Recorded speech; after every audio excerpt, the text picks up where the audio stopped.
सभी भाई बहनों को जय मसीह की। तो आज का वचन है मत्ती 12 के 33 में पेड़ और उसका फल, जो कि बहुत प्यारा वचन है और बहुत ही इम्पोर्टेंट। तो इस वीडियो को पूरा ध्यान से ज़रूर सुनना। तो आइए हमारे साथ इस वचन को पढ़िए और समझिए, अच्छा फल लाइए। तो आज परमेश्वर आपसे चाहते हैं इस वचन को पढ़ो और विश्वास करो। वचन पे विश्वास हो तो आमीन ज़रूर बोलना और वीडियो को भी शेयर करना, ताकि और भी लोग परमेश्वर के इस वचन को जाने। तो प्रभु का वचन कहता है, यदि पेड़ को अच्छा कहो तो उसके फल को भी अच्छा कहो, या पेड़ को निकम्मा कहो तो उसके फल को भी निकम्मा कहो, क्योंकि पेड़ अपने फल ही से पहचाना जाता है। हे सांप के बच्चों, तुम बुरे होकर कैसे अच्छी बातें कह सकते हो? क्योंकि जो मन में भरा है वही मुंह पर आता है। भला मनुष्य मन के भले भंडार से भली बातें निकालता है, और बुरा मनुष्य बुरे भंडार से बुरी बातें निकालता है। और मैं तुमसे कहता हूँ कि जो जो निकम्मी बातें मनुष्य कहेगा, न्याय के दिन वह हर एक उस बात का लेख देगा।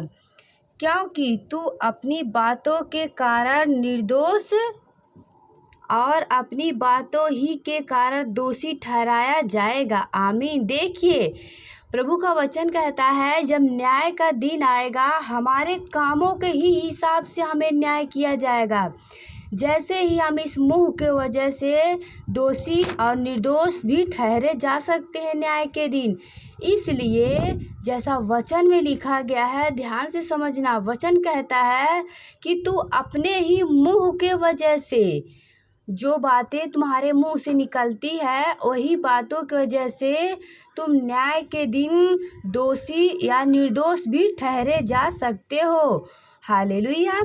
तो इसलिए अपने मुंह को बुराई से, पाप से रोक रखे। मुंह से वही शब्द निकालिए जो दूसरों को सुनने वाले पर अनुग्रह हो, आशीष मिले। आशीष दीजिए। हालेलुया। एक दूसरे से प्रेम करिए। आगे वचन कहता है, स्वर्गीय चिन्ह की मांग। तो आइए हम इस वचन को जानते हैं। तो ध्यान से वचन को पढ़ना आइए हमारे साथ। वचन कहता है, इस पर कुछ शास्त्रियों और फरीसी ने उससे कहा, हे गुरु, हम तुझसे एक चिन्ह देखना चाहते हैं। उसने उन्हें उत्तर दिया, इस युग के बुरे और बेविचार लोग चिन्ह ढूंढते हैं, परंतु यूना भविष्यवक्ता के चिन्ह को छोड़ कोई और चिन्ह उनको ना दिया जाएगा। यूना 3 रात दिन जल जंतु के पेड़ में रहा। हालेलुया। वैसे ही मनुष्य का पुत्र 3 रात दिन पृथ्वी के भीतर रहेगा।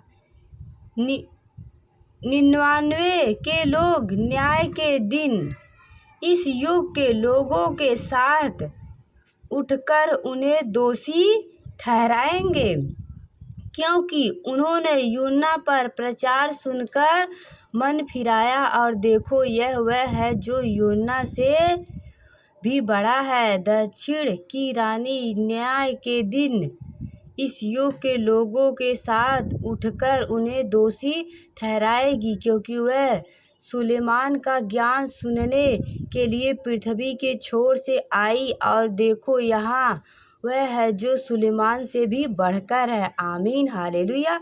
तो प्रभु सभी को आशीष दे। मैं उम्मीद करती हूँ कि आप लोग को वचन समझ आया होगा।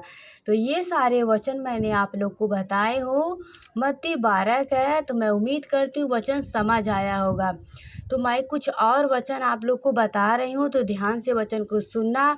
जितने भाई बहन वचन को सुन रहे हैं, विश्वास कर रहे हैं, पिता परमेश्वर उन्हें आशीष दे और बहुतायत से आशीष दे। आप लोग वचन को सुन के आनंदित मत होइए, वचन को सुन के विश्वास करिए और उसकी आज्ञाओं को मानिए। प्रभु सदा आपके साथ है और आशीष देंगे। तो आइए हम कुछ वचन और जानते हैं।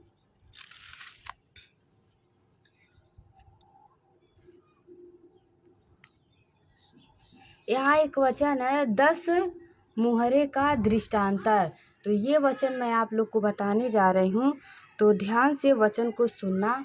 तो प्रभु सभी को आशीष दे और बहुतायत से आशीष दे।